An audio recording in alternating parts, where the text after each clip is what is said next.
नमस्कार मित्रांनो, मी तुमचा मित्र वीरेंद्र मोहिते पाटील आणि तुमचं स्वागत आहे आपल्या मिस्टर टॉक्स या चॅनलवर।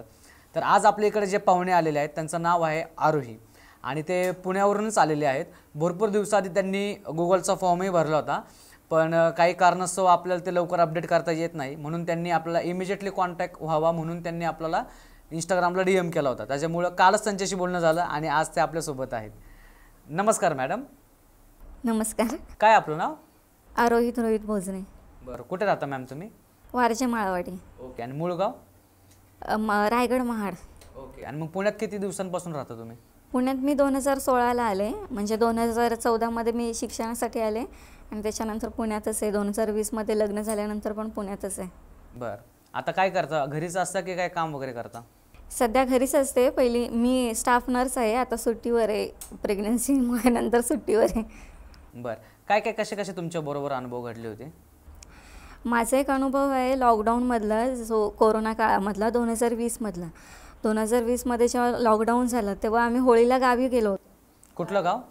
रेवतळे गाव आमचं, महाडमधलं रेवतळे गाव। गावी होळीला गेलो होतो, तर होळी झाल्यानंतर लगेच लॉकडाऊन लागला।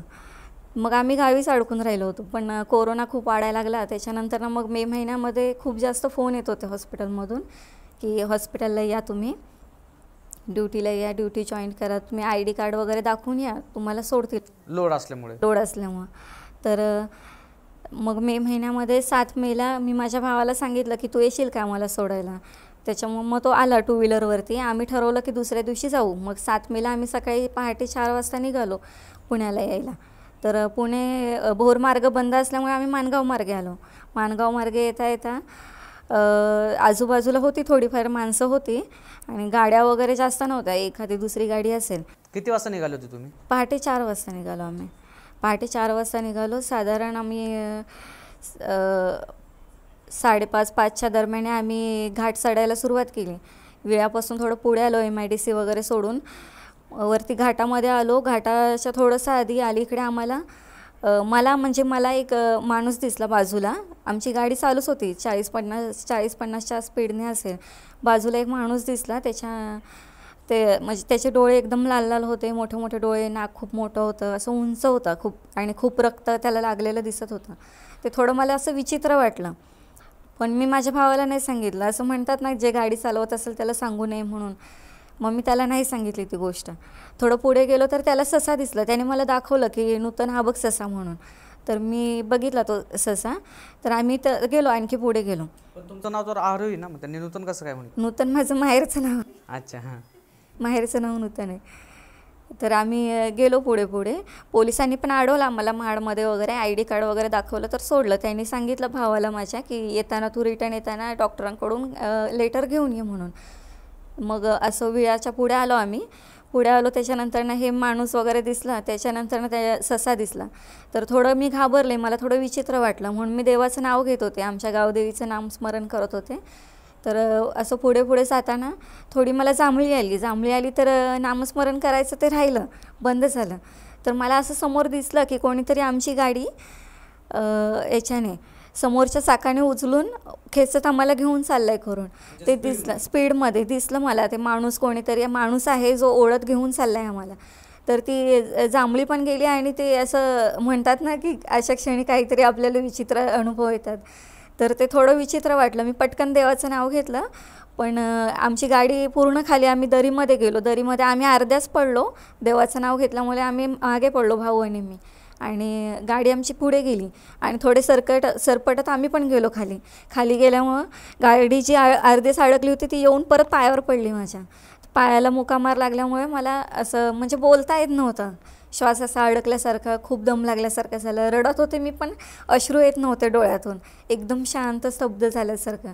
तर भाऊ खूप घाबरून गेला, मला म्हणायला लागला काय झालं, मी नाही केलं, चुकून झालं। तर त्याने आजूबाजूला बघितलं, त्याला दिसली एक 2 व्हीलर होती तिथे, जिथे ऑलरेडी एक ॲक्सिडेंट झालं होतं। तर तो मला बोलला की ह्याने आपल्याला ओढून आणलं असेल, इथे एवढ्या स्लो स्पीडला कसं काय आपण इकडे येऊ शकतो, घाटातून गाडी पडू शकते, एवढा अंतर असेल, कदाचित 1 फ्लोअरचा तरी असेल घाटाचा अंतर, वरून आम्ही खाली पडलो होते। आणि पडताना देवाचं नाव घेतलं आणि आम्ही मागे पडलो, पण समोर आमच्या झाड होतं। थोडंसं एक सेकंदाची देरी होती की आमच्या दोघांचं डोकंसुद्धा गेलं असतं उडून, एवढी बेकार परिस्थिती होती तिथे. आणि खूप अंधार, 5:30 म्हटल्यावरती वरून सगळी झाडी होती, खूप अंधार होता. आणि तर थोड्या वेळाने मोबाईल वगैरे, भावाचा मोबाईल होता खिशात, माझा पर्समध्येच होता. पर्स माझी जाऊन झाडाला अडकली होती. आणि मग त्याने टॉर्चने वगैरे बघितलं, मग पर्स आणली आणि पर्स घेऊन आला माझी. मग आम्ही बॅग वगैरे गोळा केलं, सामान वर आणून ठेवलं आणि गाडी खाली आणायला गेलो. गाडीला धक्का देत होतो, तर गाडी आम्ही दुसऱ्या बाजूने काढत होतो जिथे सपाट होता भाग तिथून. पण ती गाडी वापस पुन्हा त्या 2 व्हीलरच्या तिथेच जात होती जिथे पहिलं झालं होतं ॲक्सिडेंट, तर तिथेच जात होती. असं करता करता 3-4 वेळा आम्ही असा प्रयत्न केला. मग नंतर ना आम्ही म्हटलं की आपण आपल्या देवाचं जोरजोरात नामस्मरण करू. मग आमच्या गावदेवीचं नाव घेतलं आम्ही जोरजोरामध्ये. तसं कुठे जाऊन झाडातून कुठून तरी आमची गाडी निघाली बाहेर. त्याला पण, भावाला पण लागलेलं, नाकाला वगैरे, हाताला, माझ्या पायाला लागलं होतं, त्याच्या पायाला थोडासा खरचटला होता. तर तो येईपर्यंत मी वर येऊन थांबले, जिथून आमची गाडी खाली गेली होती घाटामध्ये, तिथून मी वर येऊन थांबले. आणि तो गाडी घेऊन येईपर्यंत साधारण 10-15 मिनटाचा अंतर असेल, तो जंगलातून रस्ता भेटेल असं रोडने वर आला. तर तितक्यात मी वर थांबले होते, पण 2 टू व्हीलर, एक 2 व्हीलर आणि एक 4 व्हीलर आली होती. मी हात केला, पण घाटामध्ये कोणी असं थांबत नाही ना, कोणी लेडीज हात करते आणि कोणी थांबेल असं होत नाही. बरोबर. तर ती गाडी नाही थांबली. मग तितक्यात भाऊ आला आणि आम्ही आलो. मग थोडं पुढे आल्यावरती हे जिल्ह्याचा आपलं पोलीस नाका लागतो, तिथे थांबवलं. पोलिसांनी विचारलं की कुठे काय, आमचे कपडे मळलेले होते ना, पडलं होतं म्हणून.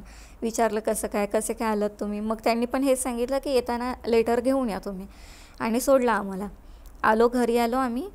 म्हणजे पहिलं हॉस्टेलला आलो, हॉस्टेलवरून हॉस्पिटलला गेलो. त्याची थोडीफार ड्रेसिंग केली, लेटर घेतलं ते सरांकडून आणि त्याला दिलं. मग तो घरातूनच आम्ही, तुम्ही जिकडे तुम्हाला पोलिसांनी अडवलं तुम्ही तिकडेच थांबले होते का? नाही, तिथून आम्ही घरी आलो, सोडलं त्यांनी आम्हाला. आम्ही घरी आलो, हॉस्टेलला आलो. तर हॉस्टेलवरून पहिलं हॉस्पिटलला गेलो, त्याचं ड्रेसिंग केलं. त्याचं लेटर हवं होतं ना, की लेटर मागवलं होतं म्हणून पोलिसांनी. मग लेटर लिहून घेतलं सरांकडून, ते लेटर दिलं त्याला आम्ही. आणि मग घरी आलो. घरी आल्यानंतर ना फोन केला हॉस्टेलवरून त्याला, घरी फोन केला, आमच्या घरी, माझ्या माहेरी म्हणजे आईच्या घरी. तेव्हा माझं लग्न नव्हतं झालं. आईच्या घरी फोन केला. तर तिला सांगितलं की असं असं इन्सिडन्स घडला आहे आमच्यासमोर. तर त्यांनी, म्हणजे माझ्या चुलत बहिणीने फोन उचलला. तिने मग गावदेवीला वगैरे नारळ वगैरे दिला. मग ती गोष्ट राहिली तिथे, आम्ही म्हणजे विसरून गेलो. तर ती बडबड करत होती, त्या दिवशी पौर्णिमा होती, नंतर ना पित्र का काहीतरी चालू होणार होते. तर तुम्ही पौर्णिमेच्या दिवशीच कशाला मुलांना पाठवलं, ती मोठी पौर्णिमा होती. तर आम्हाला माहीत नव्हतं, कल्पनाच नव्हती. हॉस्पिटलमधून फोन आला, आम्ही त्याच विचारात की उद्या निघायचं आहे सकाळी. आणि काही असं सामान वगैरे काही नव्हतं बॅगमध्ये, साधारण 2-3 ड्रेसेस होते, पाण्याची बॉटल, एवढंच. असं इन्सिडन्स घडेल असं कोणालाही वाटलंच नव्हतं, विचारच नव्हता केला. आणि पुण्यात आलो. मग भाऊ गेला गावी. त्याच्यानंतर ना मग मी हॉस्पिटल वगैरे जॉईन केलं. तर हॉस्पिटल वगैरे जॉईन केलं, झालं 2-3 महिने झाले. 2-3 महिन्यांनी माझं लग्न झालं. ऑगस्ट महिन्यामध्ये लग्न झालं. आणि प्रेग्नन्सी राहिली माझी 2022मध्ये. आणि 2023ला डिलिव्हरी झाली. डिलिव्हरी झाल्यानंतर ना 3 महिन्याने मी पाण्याचा मडका बाहेर भरून ठेवायचे गॅलरीमध्ये, पाणी पिण्यासाठी, की हवेने गार होतं पाणी. तर गॅलरीमध्ये रात्री 3 वाजता मला जाग आली, तहान लागली, म्हणून मी गॅलरीत गेले पाणी प्यायला. तर मला पुन्हा तोच माणूस दिसला माझ्या मागे, जो हात चोळत होता माझ्यावरती. म्हणजे तो मला असं टच करण्याचा प्रयत्न करत होता, पण तो मला हात लावू शकत नव्हता. आणि तो खूप रागात होता. आणि ते बघितलं मी, पण माझ्या तोंडातून शब्द नव्हते फुटत की मिस्टरांना माझा आवाज देऊ का. तर मी गेले आतमध्ये, अंगावर घेतलं. ते झोपले होते, म्हणून म्हटलं सकाळी सांगेन यांना, उठल्यानंतर ना सांगेन मी सकाळी. तर झोपले, पहाटे झोप लागली मला. मग सकाळी चहा पिताना मी त्यांना सांगितलं की असं असं घडलं रात्री माझ्याबरोबर. मला अशी ती व्यक्ती दिसली, जी भाऊचा आणि माझा ॲक्सिडेंट झाला होता भावासोबत, ती व्यक्ती दिसली मला पुन्हा म्हणून. मग त्यांनी त्यांच्या ओळखीवर एक बाबा आहेत, त्यांना फोन केला. तर त्या बाबांनी सांगितलं की, त्यांनी विचारलं मला काय काय होतं आहे, काय काय झालं. तर मी त्यांना सांगितलं जी घटना घडली होती ती. तर मला म्हणायला लागले, ठीक आहे, तुमच्या गावदेवीचं तुमच्यावरती वरदहस्त आहे, म्हणून जी होणारी घटना होती ती मोठी टळून गेलेली आहे. मग त्यांनी काय बोलले मिस्टरांना की किती खर्च होईल, तुम्हाला यावं लागेल. तसं मिस्टरांनी मला सांगितलं की साडी नेसून बोलवलं आहे त्यांनी आणि ती साडी पुन्हा नेसायची नाही आहे. मग आम्ही गेलो तिकडे. ते पेनला असतात, ते पेनला आम्हाला बोलवलं त्यांनी. याला घेऊन गेलो होतो श्रीला. तर गेलो तिकडे. तर त्यांनी मला बसवलं असं विधीला. खूप अंतर असेल, ते खूप मागे तिकडे बसले होते आणि आम्ही असं अंतर होता.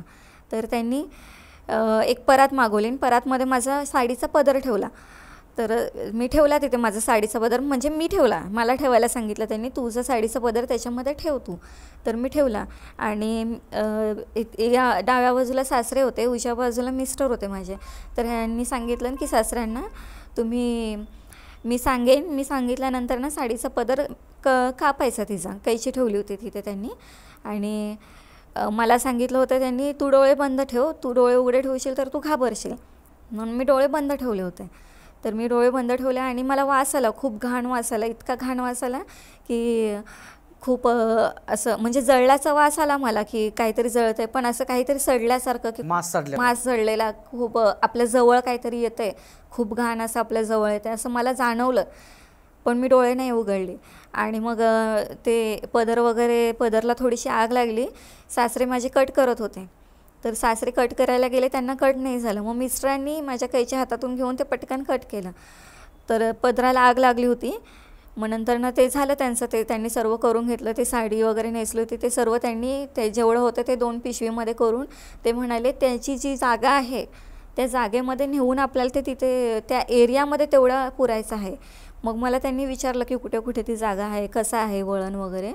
मग तिथे आम्ही जातो. मला म्हणाले तू येण्याची गरज नाही आहे, आम्ही जाऊन तिथे करतो म्हणून. तर जेव्हा विधीला बसलो ना, विधीला बसण्याआधी त्यांनी मला विचारलं तुझं पूर्ण नाव, माहेरचं नाव विचारलं, सासरचं नाव विचारलं. मग आमची गावदेवीचं नाव विचारलं. तर गावदेवीचं वगैरे नाव विचारल्यानंतर ना त्यांनी मला सांगितलं की तुमचं गावदेवीचं तुमच्यावर वरदहस्त आहे. त्यांनी मला डायरेक्टली बोलले की तुझं डिलिव्हरीच्या वेळेस मी थोडक्यासाठी वाचले, बाळ तुमचं ऑपरेशनने झालं आहे म्हणून. तर मला आधी वाटलं की मिस्टरांनी सांगितलं असेल ही गोष्ट. तर मी तेव्हा काही विचार नाही केला. जेव्हा पार्किंगला खाली आलो तेव्हा मी मिस्टरांना म्हटलं, तर ते मला म्हणाले की मी त्यांना काहीच नाही सांगितलं. त्यांनी स्वतःहून सांगितलं की तुझं डिलिव्हरीच्या वेळेस जे सीझर वगैरे झालं, प्रॉब्लेम झाला, ऑपरेशन करावं लागलं. तर मी त्यांना सांगितलं की डिलिव्हरीच्या वेळेस पण असं 5 मिनटं आधी सगळं नॉर्मल होतं. डॉक्टर चेक वगैरे करून गेले, सगळं नॉर्मल, BP वगैरे सगळं नॉर्मल, सर्व नॉर्मल होतं. बाळाचे ठोके पण नॉर्मल होते. डॉक्टर म्हणाले की होईल म्हणून नॉर्मल, कळा पण नॉर्मल आहेत.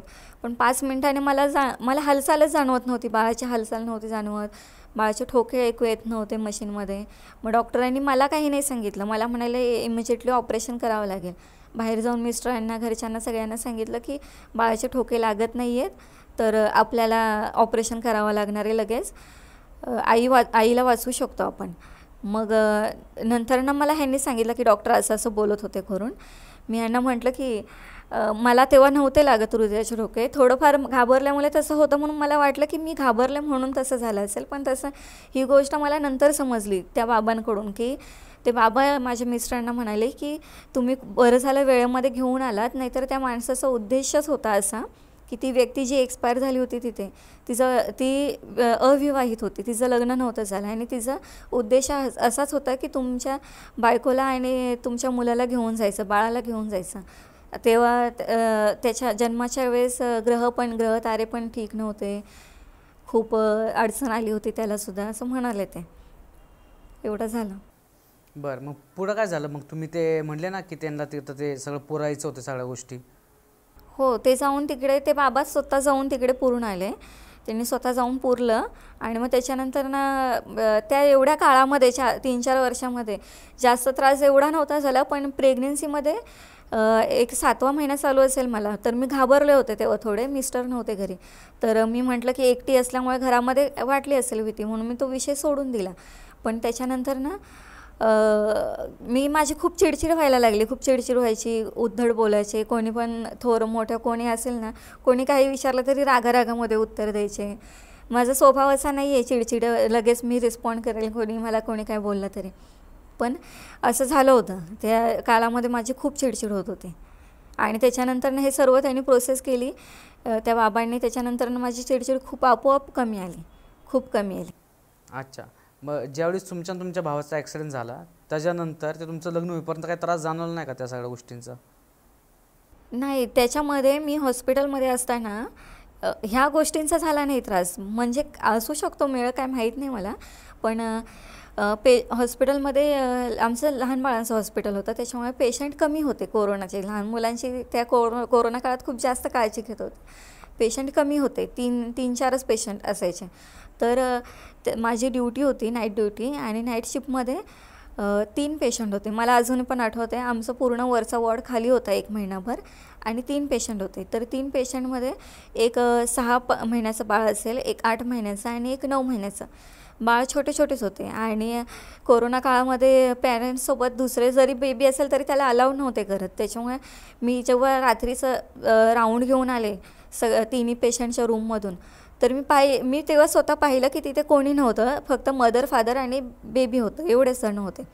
तर रात्री झोपताना असं मी म्हणजे असं विचार केला की मदर, फादर एवढे 3 जण होते. रात्री झोपताना मी असा विचार करत होते की OPD वगैरे आमची खाली असते. तर सरांनी आमच्या म्हणजे कोरोना होता त्याच्यामुळे OPD खाली घ्यायला सुरुवात केली त्यांनी. OPD वर नाही घ्यायचे. OPD जेवढे पेशंट यायचे ते डॉक्टर खाली जायचे आणि स्टाफ पण खाली जायचा. तर त्या काळामध्ये रात्री 3च्या दरम्यान 2 वाजता जेवण झालं असेल माझं, 2-2:30 वाजता. पेशंट नसल्यामुळे काही झोप पण यायची नाही, तर बसून राहायचो आम्ही. मग 3 वाजता असंच आम्ही स्टाफ एकच असायचो ड्युटीला. पेशंट पण नव्हत्या आणि स्टाफ पण नव्हता कोरोनामुळे. तर झोपायला असं 3 वाजता मी गेले ICUमध्ये.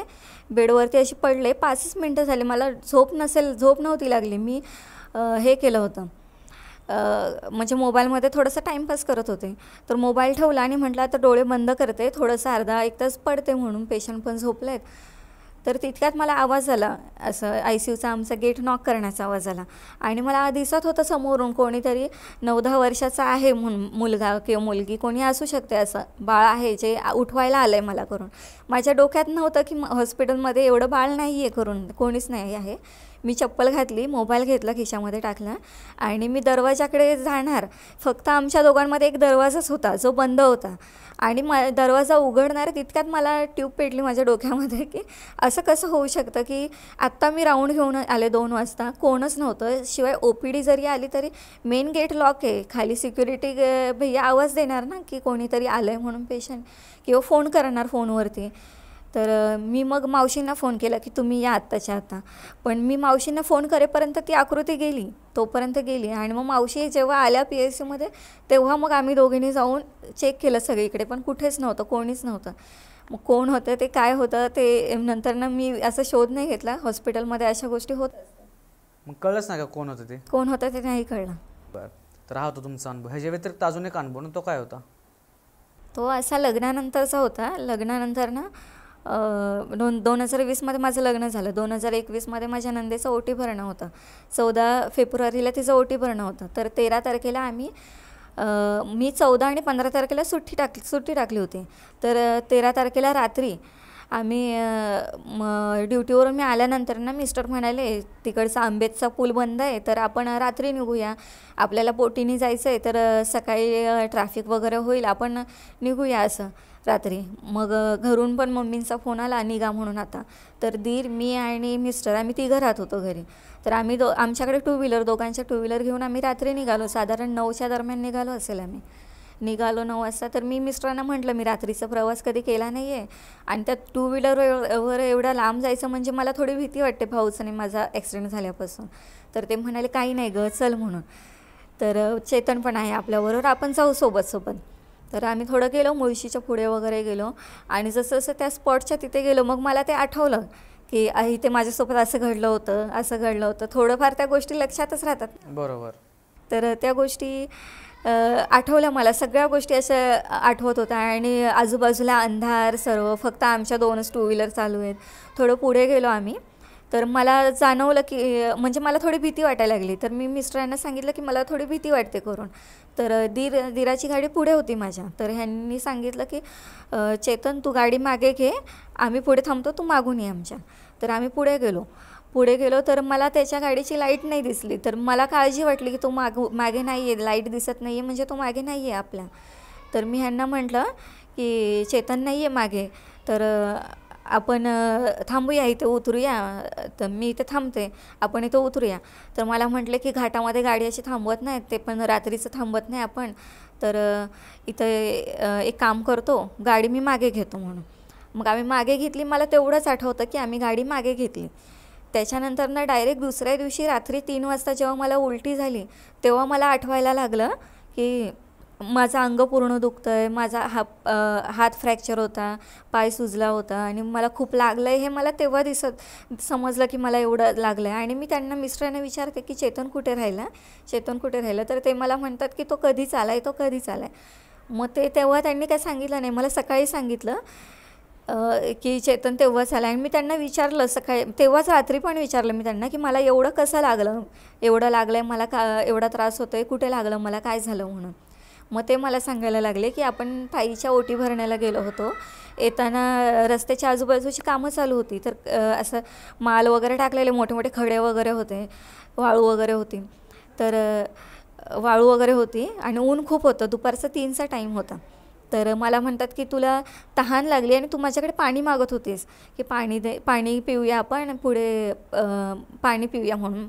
तर मी तुला म्हटलं की बाटली नाही आणली आपण, समोर टपरी आहे, टपरीच्या तिथे घेतो पाण्याची बॉटल म्हणून. तर आमची गाडीचं स्पीड असेल 10-20च असेल, रस्त्याला खूप खड्डे होते, गाडीचा स्पीड 10-20च होता. तरी पण मी गाडीवरून कशी काय पडले त्यांना पण नाही माहिती. मला म्हणतात तू पडलीस, ते मोठे मोठे दगड होते त्याच्यावर तू पडलीस. पडले तर अशी पडले, डायरेक्ट इथे डोक्याला लागलं, हात फ्रॅक्चर पायाला लागलं. मला म्हणतात तू अशी पडलीस ना, तुला बघून मी पुढे जाऊन पडलो. त्यांना पण लागलं, त्यांचा पण हात फ्रॅक्चर झाला. ते मला बघून घाबरले. तर त्यांनी खूप गाड्यांना हात केला की मी पैसे देतो, मी 10,000 देतो, 12,000 देतो. तिथून आमच्या इथं महाडला जायला कमीत कमी फक्त 10 मिनटं लागतात, पण एकही गाडी थांबली नाही. एक गाडीवाल्याने तर चक्क अशी पाण्याची बॉटल फेकून दिली की घ्या म्हणून पाणी, एक पण गाडी थांबली नाही. तर ते खूप घाबरून गेले. आणि आमच्या बाकीच्या गाड्या होत्या, 4 व्हीलर वगैरे, रिक्षा वगैरे होती, सासऱ्यांची मागे होती, पण आम्ही 2 व्हीलरवर थोडं पुढे आलो निघून. मग त्यांनी सासऱ्यांची गाडी आली, तर मग आम्हाला घेऊन गेले हॉस्पिटलमध्ये. मला म्हणतात तू हॉस्पिटलमध्ये पण खूप बडबडत होतीस, काय बडबडत होतीस काय माहिती, वेगळीच बडबडत होती. तर तिथे मी त्यांना इंजेक्शन देऊ दिलं नाही, कोणत्या गोळ्या देऊन दिल्या नाही, त्यांना मी उलट उत्तरं द्यायचे, बडबड करायचे. तर मी ह्या गोष्टीचा असा विचार केला, मी त्यांना म्हटलं की असू शकतं की मला डोक्याला लागलं म्हणून मी वेड्यासारखी बडबडत असू शकते आणि विसरू पण शकते काही गोष्टी. तर ती गोष्ट मी म्हणजे मी तिथेच आम्ही स्टॉप केलं. त्याच्यानंतर आम्ही पुण्याला आलो. पुण्याला आल्यानंतर ना 2 दिवसांनी मला स्वप्नात, म्हणजे मला असं जाणवलं की ह्यांनी माझ्यावरून नारळ काढून तिकडे टाकला, तो एका बाईने घेतला करून. तर मी मिस्टरांना सांगितलं की असं असं केलं का तुम्ही माझ्याबरोबर, तुम्ही नारळ काढून टाकला का. माझी मोठी काकी होती, तिने नारळ काढायला सांगितलं अंगावरून आणि ज्या दिशेला ॲक्सिडेंट झाला त्या दिशेला टाकून द्या म्हणाली. तर टाकला. तर हे मला म्हणाले हो तसं केलं. तर मी म्हटलं तो नारळ त्या बाईने घेतला करून. मी त्यांना हेच सांगते की तो नारळ त्या बाईने घेतला. मग त्याच्यानंतर ना गावी एक महाडमध्ये आमच्या इथे आहे जवळपास, त्यांना विचारलं तर त्यांनी थोडंफार उतारा वगैरे काय काय सांगितलं, तेवढ्या गोष्टी घेतल्या आम्ही. त्या सर्व घेऊन केलं त्या गोष्टी. गावी पुन्हा गेलो आम्ही गावी, मिस्टरांनी ते सर्व केलं, सासऱ्यांनी ते सर्व नेऊन टाकून दिलं. त्याच्यानंतर ना मग काही नाही, काही त्रास झाला नाही. मग त्याच्यानंतर डायरेक्ट हा झाला डिलेव्हरीचा त्रास. बरं, मग ह्याच्यामध्ये असा एकदम असा कुठला काय त्रास झाला का जेणेकरून तुमच्या कुटुंबाला काय एकदम नेक्स्ट लेवलचा त्रास झाला, असं काय झालं का? नाही, असं कोणता त्रास झाला नाही, पण माझं हाताला फ्रॅक्चरच होतं. जिथे जाऊ तिथे सगळे डॉक्टरांनी ऑपरेशनच सांगितलेलं, ऑपरेशनशिवाय होणार नाही म्हणून म्हणाले की ऑपरेशनच करावं लागेल. पायामध्ये गाठी झाल्या होत्या रक्ताच्या, कमरेमध्ये पण गाठी झाल्या होत्या. कमरेच्या गाठी काढल्या ऑपरेशन करून, पण पायाच्या मग 2-3 डॉक्टर केले, पण नंतर ना एक घोटाळ्या फाट्यावर आहेत माझ्या ओळखीचे डॉक्टर आहेत, म्हणजे आमच्या हॉस्पिटलला ते होते ट्रेनिंग डॉक्टर, त्यांचे मिस्टर आहेत, त्यांच्या मिस्टरांच्या ओळखीवरती त्यांनी करून दिलं, म्हणजे ते डॉक्टर आहेत त्यांनी करून दिलं. मग ऑपरेशन टळलं त्या ह्याच्याने. आणि हाताचं पण ऑपरेशन ते म्हणाले की फिजिओथेरपी चालू ठेवतो, त्याच्यामुळे झालं ते सर्व क्लिअर झालं. पण हाताचा त्रास होतो आणखी, आणि पायाचा पण, म्हणजे ज्या पायावर गाडी पडलेली तो पाय अजूनही ठणका मारतच असतो. तर मला वाटतं की ह्याच्यामुळे थंडीमुळे वगैरे होत असेल. हो, ह्याच्या व्यतिरिक्त ते माणूस वगैरे कधी काय दिसतो का परत, त्या सगळ्या गोष्टी परत काय दिसतात का तुम्हाला स्वप्नात वगैरे? स्वप्नात नाही दिसत. जे भाऊ बरोबर दिसलं होतं ते खरं खरं समोर दिसलं होतं मला. त्याच्यानंतर ना आमच्या घरामध्ये गॅलरीमध्ये मला दिसला होता. तो आतमध्ये नव्हता आला तो माणूस, ती व्यक्ती आतमध्ये नव्हती, बाहेरच होती ती, आणि तेवढंच दिसलं होतं. आणि याच्या व्यतिरिक्त सांगायचं झालं तर आम्ही लहान असताना 4थीला असेन मी, तर लहानपणी कसं खेळायचं सवय असतं, संध्याकाळ झाली की खेळायला जायचं गावामध्ये. आपल्याला काही एवढ्या हे माहिती नसतात, पण आपल्या आजी वगैरे थोडे मोठे सांगत असतात, तिन्ही सांजेची वेळ झाली की घरी या, त्याच्या आधी घरी या. पण आपण लहान असल्यामुळे आपल्याला वाटतं थोडं आणखी खेळू असं वाटतं. तर आमचे एक शेट आहेत, म्हणजे त्यांचं दुकान आहे, शेट एक आहेत. तर ते त्यांचं दुकान आमच्या घराच्या शेजारी आहे आणि गाव असं आमचं थोडं खाली आहे. आमचं घर असं टेकडीच्या बाजूला आहे. तर त्यांचं गावामध्ये घर आहे. तर ते सांगायचे की चहा घेऊन ये, आणि मग चहा आणल्यावर खाऊ द्यायचे आम्हाला. तर आम्ही जायचो चहा आणायला, माझी भावंडं बहीण वगैरे. तर माझी आणखी एक दुसरी मोठी बहीण आहे, तर ती गेली होती, ती जायची आधी. तर तिने मला एकदा सांगितलं होतं की तिला एक बाई दिसली होती. तर मला वाटलं बहीण आहे असं, म्हणजे आजी सांगते सारखं नको जाऊ, आता ही पण त्यांच्यासारखं सांगते मोठी बहीण आहे म्हणून ते मी असं हे करून टाकली ती गोष्ट. आणि चहा आणायला सांगितली त्यांनी. तर चहा आणायला गेले. तर गावी कसं कोकणात असतं, परसावण असतं, परसावणात खूप झाडं असतात. पावसाळ्याचे तर ती झाडं खूप मोठे होतात, गवत खूप असतो. तर त्यांच्या समोरचा दरवाजा थोडं पुढे जाऊन होता आणि मागून परसावनातून आतमध्ये एंट्री होती. तर असं ऐकण्यात होतं की आमची आजी होती, म्हणजे माझ्या आईची आई, ती सांगायची की तिथे जुनं मुसलमान लोकांचं स्मशान होतं तिथे, आणि तिथे ते पोस्ट ऑफिस झालं. ते पोस्ट ऑफिस हे शेठ लोकांनी, म्हणजे त्यांनी गुजर लोकांनी विकत घेऊन ते आता तिथे राहतात करून. तर तिथे हॉरर वगैरे स्टोरी अशा आजी सांगायची, पण आम्हाला वाटायचं आम्हाला घाबरण्यासाठी आजी सांगत असेल. मग मी चहा आणायला गेले, मागच्याच ह्याच्याने गेले, परसावनामधून आतमध्ये गेले. आणि असं ते काय करायच्या, भाभी किटली धुवून आणायला सांगायच्या की किटली बाहेरूनच धुवून घेऊन ये.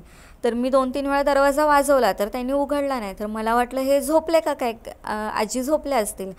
तर मी हे केलं, किटली धुतली. आणि किटली धुता माझं लक्ष गेलं, अशी गावाकडे फाटी लाकडं असं थोडं साठवून ठेवतात, तर ती लाकडं वगैरे अशी साठवून ठेवलेली होती. तर त्याच्यावर मला दिसली की एक बाई छोट्याशा मुलाला घेऊन मांडीवर घेऊन बसली होती, आणि ती बाई गोंजरत होती. प्रॉपर ती बाई माणूस दिसत नव्हती, पण तो सावटा मला दिसत होता, एकदम असं काळा, असं ब्लॅक असा तो सावटा दिसत होता. आणि ती पूर्ण किटली धुवेपर्यंत मी त्यांच्याकडे बघत होते की ते काय करतायत, आणि ती त्याला गोंजरते, मांडीवर घेते, उचलून घेते, असं ते सगळं दिसतं. टायमिंग काय झालं होतं त्यावेळेस? 6:30-7 वाजले असतील, संध्याकाळचे 6:30-7 वाजले असते. तर थोडं मला ते विचित्र वाटलं. मग मी घाबरले, मी जोरजोरात म्हणजे मनातल्या मनात देवाचं नाव घ्यायला लागले, आमच्या गावदेवीचं नाव घ्यायला लागले. आणि मी पटकन जाऊन जोरजोरात दरवाजा नॉक केला भाभींचा. तर त्या आजीने उघडला दरवाजा. मी त्यांना काही सांगितलं नाही ह्या गोष्टी अशा घडल्या करून, पण त्यानंतर ना आम्ही कधी त्यांनी चहा आणायला सांगितले तर पुढच्या दरवाजाने जायचं, मागच्या दरवाजाने नाही जायचं. आणि मग घरी येऊन मी माझ्या बहिणीला सांगितली ही गोष्ट, असं घडलं म्हणून. घरी बाकी दुसरं कोणाला नव्हतं सांगितलं, भीती वाटत होती. आजी सांगायची ना की जाऊ नको म्हणून कोणाला नाही सांगितलं. ती परत कोणाला बाई दिसली का आजूबाजू, अजून कोणाला लोकांना? नाही, आजी सांगायची की तिथे तिचं वास्तव्य आहे, तिथं आवाज येतो वगैरे, पण आम्ही कधी असं, तेव्हा लहान होतो तेव्हा जास्त विचार केला नाही. ती बाई कोणाला जास्त दिसली नाही. मग परत तुम्हाला काय त्रास वगैरे झाला का त्या सगळ्या गोष्टी बघितल्यानंतर? नाही, त्रास नाही काय झाला, फक्त तेवढीच एकदाच दिसला. तर मित्रांनो, हे होते आरोही मॅमचे अनुभव. आणि तुम्हाला या सर्व अनुभवातून काही शिकायला भेटलं असेल नक्की आम्हाला कमेंट करून सांगा. आणि मॅमला आपण 12चा टायमिंग दिला, त्या टायमिंगमध्येच आल्या, पण काही टेक्निकल इश्यूजमुळे त्यांना खूप वेळ थांबावं लागला. त्यासाठी ma'am I am really very sorry. मी आणि आमच्या पूर्ण टीमकडून आम्ही माफी मागतो की तुम्हाला खूप वेळ थांबावं लागलं. तर चला आता आज इकडंच थांबूयात. धन्यवाद. जय हिंद, जय महाराष्ट्र.